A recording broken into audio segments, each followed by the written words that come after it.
नमस्कार, आप सभी का स्वागत है बेसिक शिक्षा के इस ऑनलाइन लर्निंग प्लेटफॉर्म पे।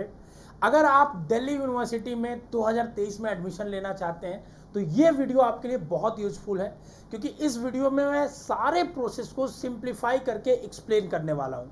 हर एक प्रोसेस को स्टेप बाय स्टेप बताने वाला हूँ, हर एक टर्म्स का मतलब बताने वाला हूँ कि क्या होगा फेज 2 में, कब आएगा रिजल्ट, और रिजल्ट आने पे क्या फ्रीज ऑप्शन, क्या अपग्रेड ऑप्शन, कितना अपडेट कर सकते हैं आप इन्फॉर्मेशन, क्या चीज़ें चाहिए, सारी चीज़ें मैं आपको एकदम डिटेल में बताने वाला हूँ। इसीलिए थोड़ी वीडियो डिले हुई है, क्योंकि हम चाहते थे जब आपको इन्फॉर्मेशन दे तो आप उसके बाद इस टॉपिक पे और कोई वीडियो आपको देखने की ज़रूरत ना पड़े। तो चलिए, सबसे पहले आपने दिल्ली यूनिवर्सिटी के लिए अगर अप्लाई किया है तो अगर CUET का फॉर्म भरते वक्त नहीं भी दिल्ली यूनिवर्सिटी डाला है तो भी आप क्या कर सकते हैं, दिल्ली यूनिवर्सिटी में अप्लाई कर सकते हैं, बशर्ते जिस कोर्स के लिए आप अप्लाई कर रहे हैं वो कोर्स आपने कहीं ना कहीं, आपको जो उसकी एलिजिबिलिटी क्राइटेरिया जो सब्जेक्ट्स हैं वो आपने दिए हो एग्जाम CUET में। और सबसे इंपॉर्टेंट दिल्ली यूनिवर्सिटी में है कि आपको उन्हीं डोमेन सब्जेक्ट्स या उन्हीं सब्जेक्ट रिलेटेड सब्जेक्ट्स में एग्जाम देने हैं जो आपके क्लास 12th में थे। जैसे अगर आपके फिजिक्स केमिस्ट्री मैथ थे तो आपको एग्जाम फिजिक्स केमिस्ट्री मैथ में ही देने थे, भले आपको BA करना हो, BSc करना हो, BCom करना हो, उससे मैटर नहीं रखता है। ये इंपॉर्टेंट था, ठीक है। अगर आपका लैंग्वेज हिंदी था तो आपको लैंग्वेज हिंदी ही देना था, सिमिलर टाइप के सब्जेक्ट्स को आपको रखना था। और अगर आपका जो सब्जेक्ट 12th में है वो उसका एग्जाम नहीं होता है तो उसके सिमिलर जो भी सब्जेक्ट्स हो वो आपको भरना था और उसका एग्जाम देना था, ठीक है। अब दिल्ली यूनिवर्सिटी के रजिस्ट्रेशन पहले ही होने गए थे। अब दूसरा था कि जब CUET का रिजल्ट आएगा तो रिजल्ट आने के बाद आपके प्रेफरेंसेस भरे जाएंगे, ठीक है ना, कि हमको क्या कॉलेज चाहिए, कैसे चाहिए। तो उसको थोड़ा हम समझते हैं पहले स्टेप बाय स्टेप, ठीक है ना। कि देखिए, सबसे पहले आपको क्या करना होगा कि दिल्ली यूनिवर्सिटी में आपने रजिस्ट्रेशन कर लिया होगा। अब आपको करना है सब्जेक्ट मैपिंग। सब्जेक्ट मैपिंग कैसे होती है मैं आपको बता देता हूं, ठीक है ना। सब्जेक्ट मैपिंग में आपका 12th में कौन कौन सा सब्जेक्ट था ये यहाँ पे लिखा रहेगा। जैसे मान लीजिए फिजिक्स है, केमिस्ट्री है, मैथ है, और इसके सामने हमको उस सब्जेक्ट को सेलेक्ट करना होगा जो हमारे क्लास 12th में थी, ठीक है ना। सिमिलर है, अभी करके भी दिखाऊंगा एक बच्चे का, पूरा स्टेप बाय स्टेप, परेशान नहीं होना है, ठीक है। तो सबसे पहले आपको करना है सब्जेक्ट मैपिंग, ठीक है ना, कि आपके जो क्लास 12th में थे और जो CUET में आपने पेपर दिया है उन दोनों को मैप कर लीजिए कि उसके इक्विवेलेंट कौन सा सब्जेक्ट आपने यहाँ दिया है एग्जाम में, ठीक है। और अगर आपका कोई भी एप्लीकेशन फॉर्म जो भरा था उसमें गलती है, गलती जो आपके बेसिक डिटेल में नहीं, जैसे आपका मोबाइल नंबर, जेंडर, ये सब में गलती नहीं, जैसे मान लीजिए आपका एड्रेस गलत हो गया था, आपने जो डॉक्यूमेंट अपलोड किया था वो अटेस्ट करके नहीं किया था, क्योंकि दिल्ली यूनिवर्सिटी में जितने भी डॉक्यूमेंट अपलोड करने थे उसमें सेल्फ अटेस्टेड लिख के यहाँ पे आपको अपना साइन करना था, यहाँ पे आपको साइन करना था डॉक्यूमेंट में। हो सकता है आपने नहीं किया हो, या ऐसा हो सकता हो कि आपने जो फोटो डाला वो अच्छे से नहीं आया हो, कुछ रिजेक्शन आ गया हो, तो आप वो सारे डॉक्यूमेंट्स फिर से अपलोड कर सकते हैं। फोटो साइन नहीं अपलोड कर सकते हैं, बाकी सारी चीजें कर सकते हैं। तो अपडेट का भी ऑप्शन है, आप अपडेट कर सकते हो, उसकी भी लास्ट डेट 20 तारीख है, अभी डेट भी मैं आपको बताऊंगा, ठीक है। फिर जब आप सब्जेक्ट मैपिंग कर लोगे तो आपके सामने आएगा कोर्स की एलिजिबिलिटी। दिल्ली यूनिवर्सिटी खुद आपको बताएगा कि जो आपके क्लास 12th में सब्जेक्ट थे और जो आपने CUET में दिए हैं, इसके बेसिस पे ड्यू के कितने कोर्सेज के लिए आप एलिजिबल हो जाते हैं, और वो कोर्सेज कहां कहां चलते हैं ये भी आपको पता चल जाएगा। तो दिल्ली यूनिवर्सिटी खुद ही बताएगा आपको कि आपने ये सब्जेक्ट एग्जाम दिया, आपका 12th में ये था, तो आपका ड्यू के इन कोर्सेज के लिए आप एलिजिबल है, और इस कोर्स के लिए इतना स्कोर चाहिए जिसमें से आपका इतना आ रहा है, सब कैलकुलेट करके ड्यू खुद दे देगा। अभी मैं दिखाऊंगा भी, ठीक है। तो जब आपको पता चल जाएगा कि हम किस किस कोर्स में एलिजिबल हैं, उसके बाद का काम सबसे इंपॉर्टेंट है प्रेफरेंस बनाना, ठीक है ना। अब देखो, प्रेफरेंस के लिए हम सेपरेट वीडियो एक लेके आएंगे, ठीक है। अगर आप चाहते हो प्रेफरेंस में हम डिटेल में अच्छे से आपको समझाएं, आपको किसी पेड काउंसलर्स की नीड नहीं पड़ेगी, आप अपना प्रेफरेंस खुद ही बनाओगे। हम आपको एक प्रेफरेंस ऑर्डर, एक ऐसा टूल बना के देंगे जिसकी मदद से आप अपने प्रेफरेंस को खुद डिजाइन कर सकते हो। लेकिन थोड़ी सी चीज आपको टेक्निकलिटी उसमें समझनी पड़ेगी। अगर आप चाहते हो तो कमेंट बॉक्स में बताना कि सर हाँ, हमको वो चीज बता दीजिए कि हम कैसे अपने प्रेफरेंस को खुद बनाएं।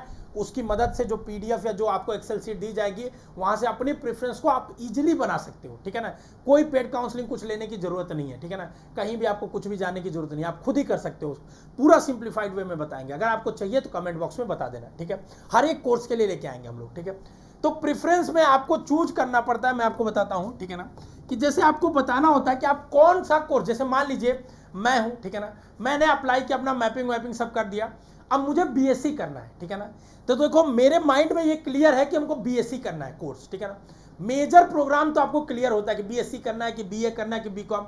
अब अगर हमको बीएससी करना है तो अगर हमको ड्यू में कहीं बीए मिल रहा है तो क्या मैं बीए ले लूंगा? क्या नहीं लूंगा, हमको तो बीएससी करना है ना, तो हमको बीए करना नहीं है। अब बीएससी में कौन कौन से कॉलेजेज हैं, ठीक है, तो वो कॉलेजेस की लिस्ट हमने देख ली। अब बीएससी में भी कौन कौन से कोर्स डायरेक्ट भरने हैं, जैसे मान लीजिए अब हमने अपनी प्रेफरेंस सेट की, तो हमारा मन था कि मैं बीएससी केमिस्ट्री से करूं, मान लो, ठीक है।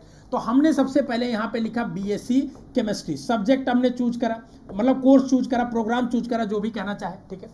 और किस कॉलेज से केमिस्ट्री करना चाहते हैं ये हमने लिख दिया। तो मान लो हमने लिख दिया हिंदू कॉलेज, ठीक है ना, हिंदू कॉलेज। तो ये हमारा बन गया प्रेफरेंस की पहली प्रेफरेंस हमारी बन गई कि हमारा मन है कि हमको बीएससी हिंदू कॉलेज का मिले, ठीक है। अब मेरा मन दूसरा कि अगर केमिस्ट्री नहीं मिला हिंदू कॉलेज में तो फिजिक्स भी मिल जाएगा तो चल जाएगा, ठीक है। तो आप चाहो तो यहाँ पे क्या डाल सकते हो, बीएससी फिजिक्स ऑनर्स, ठीक है, हिंदू कॉलेज का ही, ठीक है। ऐसे ही आपको कॉलेज और कोर्स का कॉम्बिनेशन बना के एक लिस्ट बनानी होगी, जो ड्यू के पोर्टल पे हुई होगी, वो आपको बताऊंगा कैसे करनी है, परेशान होने की जरूरत नहीं, अभी दिखा दूंगा सारी चीजें एकदम सिंप्लीफाइड वे में, सारी चीजें स्टेप बाय स्टेप आज सीखेंगे, ड्यू के सारे कंफ्यूजन दूर कर देंगे। और अगर कंफ्यूजन सारे दूर हो जाएंगे एक वीडियो में, आपने इतनी सारी यूट्यूब पे वीडियो देखी होगी, एक सिंगल वीडियो में सब कुछ अगर कंप्लीट निचोड़ आ जाएगा तो कमेंट बॉक्स में जरूर बताना, ठीक है। अब मान लो, ठीक है, अब हमने ये सोचा नहीं हमको क्या करना है, केमिस्ट्री ही करना है, किसी भी कॉलेज से हो, ठीक है। अब ये कॉल हमको खुद लेनी होगी, ठीक है ना। इसके भी क्राइटेरिया हम प्रेफरेंस पे एक अलग से वीडियो बनाएंगे, लाइव सेशंस भी लेंगे, आप परेशान मत हो, अभी डेट है, सफिशिएंट डेट है, ठीक है ना। तो बीएससी केमिस्ट्री ही हमको करना है, ठीक है ना। और हम ये रामजस से मान लीजिए करना चाहते हैं, ठीक है। ये बस हम एक एग्जांपल के तौर पे बता रहे हैं, ठीक है ना। इसका कोई उससे नहीं लेने देने कि ये रामजस को ऊपर रखेंगे कि सर हिंदू को ऊपर रखेंगे, केमिस्ट्री को रखेंगे, ये नहीं है, ठीक है। तो हमने रख दिया, ठीक है। अब इस तरीके से हम पूरा एक सेट बनाएंगे, जितने कॉलेज और सब्जेक्ट के कॉम्बिनेशन बन पाएंगे वो करके भी मैं अभी आपको दिखाऊंगा, ठीक है। उसके बाद रिजल्ट आएगा, ठीक है। उसके बाद जब सारा हम प्रेफरेंस भर लेंगे, हमारा डेट खत्म हो जाएगा, तो ऑटोमेटिक लॉक, अगर आपको लॉक कर दोगे, लॉक करने का ऑप्शन है कि हाँ ठीक है भाई डन हो गया, लॉक कर दिए।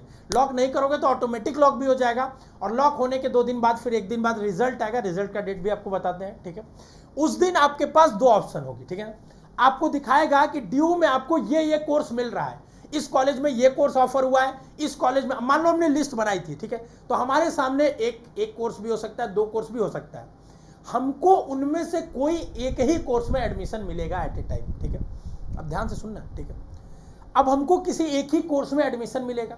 अब उस कोर्स में अगर हमने एडमिशन ले लिया तो हमारे पास 2 ऑप्शन होंगे, अपग्रेड का और फ्रीज का, अपग्रेड का और फ्रीज का, ठीक है। फ्रीज मतलब जो कोर्स हमको मिल गया वही कोर्स लेके अब मैं अपनी डिग्री पूरा करूंगा, फर्दर किसी काउंसलिंग में राउंड में भाग नहीं लूंगा और उसी कोर्स में मैं सेटल हो जाऊंगा, ठीक है। फ्रीज उनके लिए अच्छी बात है कि मान लीजिए हमने पहली प्रेफरेंस जो डाली थी हमको पहली ही मिल गई, तो ठीक है भैया, अब हमको आगे अपग्रेड की क्या जरूरत, हम फ्रीज कर देंगे। लेकिन मान लो हमें 10वीं 10th नंबर पे हमने जो डाली थी वो प्रेफरेंस मिल गई, तो हम ऑप्शन पहले एक्सेप्ट करेंगे सीट को कि हाँ हमको ये चाहिए। एक्सेप्ट करना बहुत जरूरी है। अगर आपको सीट ऑफर हो गई है ड्यू में और आप एक्सेप्ट नहीं करते हो तो ये समझ लेना कि आप फर्दर ड्यू के काउंसलिंग के किसी राउंड में पार्ट नहीं ले पाओगे, कि सर इस राउंड में हम एक्सेप्ट नहीं करते हैं, अगले राउंड में फिर से रजिस्ट्रेशन कर लेंगे, ऐसा बिल्कुल नहीं हो पाएगा। आपको एक्सेप्ट करना ही करना है। इसीलिए कहा जा रहा है कि प्रेफरेंस आपको ऐसा बनाना है कि आपको उसमें से कोई कॉलेज या कॉम्बिनेशन मिले तो आपको ऐसा ना रहे कि एक्सेप्ट ना करना पड़े, एक्सेप्ट करना ही करना है, आपको एडमिशन लेना ही लेना है उसमें, ठीक है। अब लेने के बाद का ऑप्शन है कि आप उसी में रहना चाहते हो या अपग्रेडेशन के लिए जानना चाहते हो, तो हम पहले एक्सेप्ट करेंगे और अपग्रेड के लिए डाल देंगे, ठीक है। अब नेक्स्ट राउंड में जब इनके ऊपर के 9 जो कॉलेज 9 प्रेफरेंस है, इसमें किसी में सीट खाली होगी तो हमको अपग्रेड कर दिया जाएगा, फिर हमारे पास फ्रीज और अपग्रेड का ऑप्शन होगा, फिर नेक्स्ट राउंड में हमें ऐसे ही होगा और हमारा अपग्रेड होता रहेगा, ठीक है। तो ये प्रेफरेंस जो एक सीक्वेंस बनाओगे ऑर्डर, ये बहुत इंपॉर्टेंट है क्योंकि एक ही बार भरा जाना है। दूसरी बात, इस प्रेफरेंस में आपको सबसे ज्यादा सीक्वेंस का ध्यान रखना है, नहीं तो अगर कहीं भी गड़बड़ पड़ गया, मान लो आपको ऐसा मिल गया कि मान लो 10वां मिला और अपग्रेड करके आपको 8वें नंबर का कॉलेज मिला और 8वां और खराब था कॉलेज, बल्कि 10वां ज्यादा बढ़िया था जो कॉम्बिनेशन बनाया था आपने, तो ये एक सीक्वेंस अच्छा रखना है। दूसरी बात, सीट मिलने पे आपको एक्सेप्ट करना ही करना है, नहीं तो ड्यू की काउंसलिंग से बाहर हो जाएंगे। ये पूरे प्रोसेस को हमने सिंप्लीफाइड वे में आपको एक्सप्लेन कर दिया। अब आपको करके इसको पोर्टल पे मैं दिखाता हूं, ठीक है ना, आपके सामने कैसे ये दिखेगा उसको मैं दिखाता हूं। उससे पहले मैं थोड़ा आपको कुछ रूल्स बता देता हूं, रूल्स नहीं मतलब इंपॉर्टेंट डेट्स बता देता हूं, ठीक है ना। 17 जुलाई से ही काउंसलिंग चालू है, मतलब ड्यू के फेज 2 की काउंसलिंग चालू है, ठीक है ना, फेज 2 के प्रोग्राम चालू है, ठीक है। और जिन्होंने अभी तक नहीं रजिस्टर्ड किया CSS पोर्टल पे, ठीक है ना, दोनों फेज को इन्होंने 24 जुलाई तक ओपन रखा। आप रजिस्ट्रेशन भी कर सकते हो, अगर आपने रजिस्ट्रेशन नहीं करा है तो। रजिस्ट्रेशन तो बहुत पहले ही खुल गया था, तो सभी बच्चों ने कर लिया होगा ऐसा मैं उम्मीद करता हूं, ठीक है। उसके बाद इसमें करेक्शन विंडो भी है, ठीक है ना। करेक्शन विंडो 20 तारीख तक है, इसमें डेट लिखा होगा शायद, हाँ देखिए यहाँ पे लिखा 20 जुलाई तक है। करेक्शन में ये सारी चीजें आपको लिखा हुआ है कि आप ये 6 चीजें नहीं करेक्ट कर पाओगे, वो करेक्शन विंडो भी मैं दिखाऊंगा कैसे कर सकते हो, ठीक है ना। करेक्शन विंडो है। उसके बाद आपको प्रोग्राम सेलेक्ट करना है, नीचे ये देखिए सबसे इंपॉर्टेंट डेट यहीं पे लिखा है, ठीक है ना, कि 17 जुलाई से लेकर 20 जुलाई तक करेक्शन है। आज 19 तारीख है, तो कल तक लास्ट डेट है करेक्शन का। अगर जिन्होंने पहले फॉर्म भरा है कुछ गलती की है, जैसे आपने सेल्फ अटेस्टेड लिख के नहीं अपलोड करा है, कोई एड्रेस में गलती हो गई तो आप कर दीजिए, सब कैटेगरीज गलत है कुछ, ठीक है।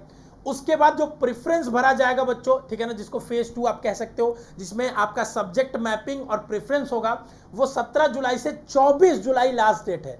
अभी सफिशिएंट समय है, 4 दिन, घबराने की जरूरत नहीं है। अच्छे से प्रेफरेंस बनाएंगे, आपको एक एक चीज समझाएंगे, खुद आपको अच्छे से अच्छा कॉलेज मिलेगा, ठीक है ना। उसके बाद 27 जुलाई को अपने आप ऑटोमेटिक लॉक हो जाएगा, ठीक है ना। अगर आप लॉक कर दिए रहोगे उससे पहले तो और अच्छी बात है, ठीक है। 29 जुलाई को एक सिमुलेटेड लिस्ट आपके सामने जारी की जाएगी। सिमुलेटेड लिस्ट का मतलब यह है कि किस कोर्स में कितने बच्चों ने अप्लाई किया है, एक लिस्ट आपके सामने दिखाई जाएगी 29 तारीख को, ठीक है। उसके बाद प्रेफरेंस चेंज करने का विंडो आपको मिलेगा 29 से 30 में। अगर आप चाहते हो कि प्रेफरेंस चेंज कर लो तो एक और मौका आपको दिया जाएगा, और आपको 1 अगस्त को पहला एलोकेशन लिस्ट आएगा। 1 अगस्त को बहुत सारे पहला राउंड होगा जिसमें बहुत सारे बच्चों को सीट अलॉट होगा। अब उनके पास 2 ऑप्शन, एक्सेप्ट करें या ड्यू की काउंसलिंग से बाहर हो जाए। एक्सेप्ट करेंगे तो फ्रीज करेंगे या अपग्रेड करेंगे। फ्रीज मतलब उसी सीट उसी कॉलेज को लेके अब पढ़ाई चालू करेंगे। अपग्रेड मतलब कि आप अपने अभी तो उसमें एडमिशन ले लिया, लेकिन आगे राउंड में देखेंगे अगर उनके ऊपर के प्रेफरेंस में कहीं खाली रहा तो अगले राउंड में अपग्रेड होकर उस सीट को मिल जाएगा, ठीक है। उसके बाद एक्सेप्ट करने का टाइम दिया हुआ है 1 से 4 अगस्त के बीच में, फिर वेरीफाई होगा, ठीक है ना। जब आप एक्सेप्ट कर लोगे तो कॉलेज आपके एप्लीकेशन को वेरीफाई करेगा, सारे डॉक्यूमेंट्स और सारी चीज़ों को, कि सही है कि नहीं है। उसके बाद फीस पेमेंट की, अगर आप उसमें कुछ गलती होगी तो वो लोग बताएंगे ये गलती है, इसको सही करिए, ठीक है। उसके बाद 6 अगस्त को फीस पेमेंट की बारी आएगी।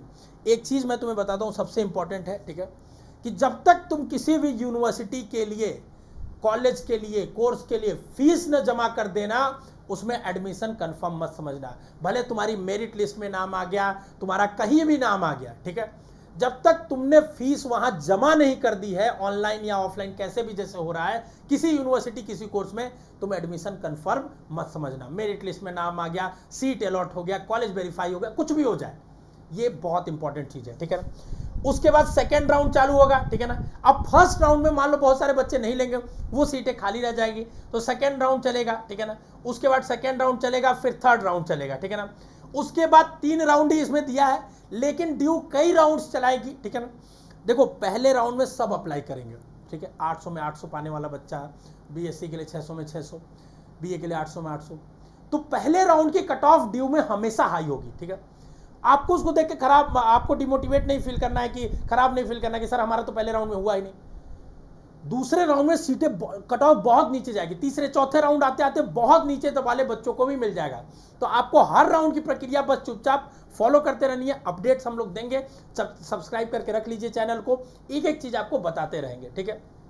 अब उसके बाद आगे देखिए बताता हूँ, ये आपको डेट्स थी जो इंपॉर्टेंट थी थर्ड राउंड का, ठीक है ना। लास्ट राउंड के बाद स्पॉट राउंड भी होता है, तो वो जैसे जैसे आएगा उसके बारे में बताया जाएगा। तो हमने आपको पूरा प्रोसेस बता दिया, डेट्स बता दिया, अब करके थोड़ा दिखाते हैं तो आपके बारे में समझ में आएगा, ठीक है ना। जैसे यहाँ पे हमने एक बच्चे का खोला है, ठीक है, तो देखिए इस तरीके से आपके सामने खुल के आ रहा होगा, ठीक है ना। अब देखिए इसमें खुलने के बाद यहाँ पे 2 ऑप्शन आएगा, ठीक है। एक तो आपका एप्लीकेशन आप देख सकते हो, यहाँ से अगर आपको कुछ अपडेट करना है तो यस पे क्लिक करोगे और जाओगे वहां से अपडेट कर लोगे, ठीक है ना। जो जो चीजें अपडेट हो रही होंगी, अब आप पूछोगे सर ये अपडेट हो रहा है, वो अपडेट हो रहा है कि नहीं, आप खुद ही चेक कर लो अपना, अपडेट हो रहा है तो कर लो, नहीं हो रहा तो अच्छी बात है, आप नहीं कर सकते हो, बुरी बात है, जो भी आपके लिए, ठीक है। आपको मेन यहाँ पे फेज 2 पे स्टार्ट कर देना है, ठीक है ना। अब जैसे इस बच्चे ने सब्जेक्ट मैपिंग कर रखा है, ठीक है, लेकिन मैं आपको दिखा दूं, आपके सामने जैसे ही आप ओपन करोगे 1 2 3 और 4 ऑप्शन दिखेंगे। पहला यहाँ पे दिखेगा आपके सामने क्या, सब्जेक्ट मैपिंग, ठीक है ना। कि दूसरा प्रोग्राम एलिजिबिलिटी, तीसरा प्रेफरेंस, चौथा प्रीव्यू। ठीक है, तो यहां पे आपका साफ साफ दिखेगा ये सब्जेक्ट मैपिंग आपको करना है। ठीक है, आपके सारे सब्जेक्ट्स के मार्क्स यहां पे आ जाएंगे और यहां पे आपको दिखेगा कि आपने सीयूटी में कौन कौन सा सब्जेक्ट दिया है और क्या वो आपके बोर्ड में क्लास 12th में है सब्जेक्ट, तो यहां से आपको चूज करना है। जैसे केमिस्ट्री दिया था तो क्या आपके 12th में केमिस्ट्री थी, क्योंकि ड्यू के लिए बहुत इंपॉर्टेंट है आप सीयूटी में उन्हीं सब्जेक्ट्स में एग्जाम दिए हो जो ड्यू में आपका, जो आपका क्या बोलते हैं 12th में हो, अगर नहीं होगा तो आप एलिजिबल नहीं हो पाओगे। तो ऐसे ही आप हर एक सब्जेक्ट के आगे सीयूटी में जो दिया है मैप कर लीजिए, हिंदी के आगे इंग्लिश हिंदी कर लीजिएगा।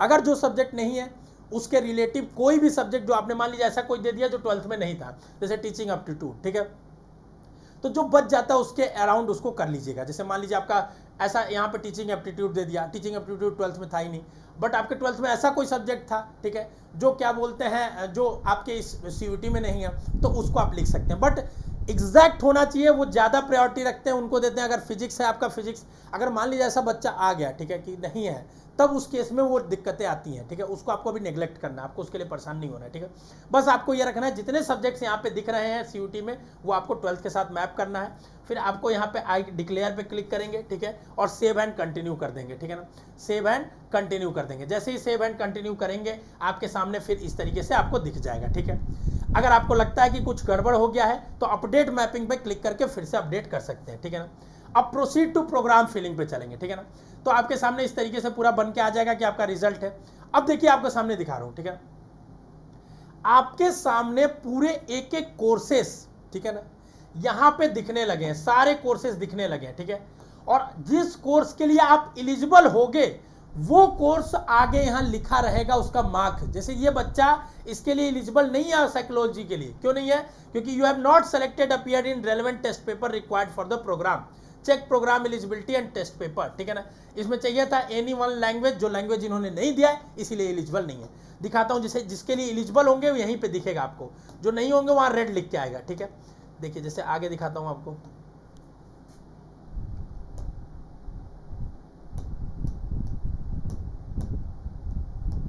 जैसे देखिए यहाँ पे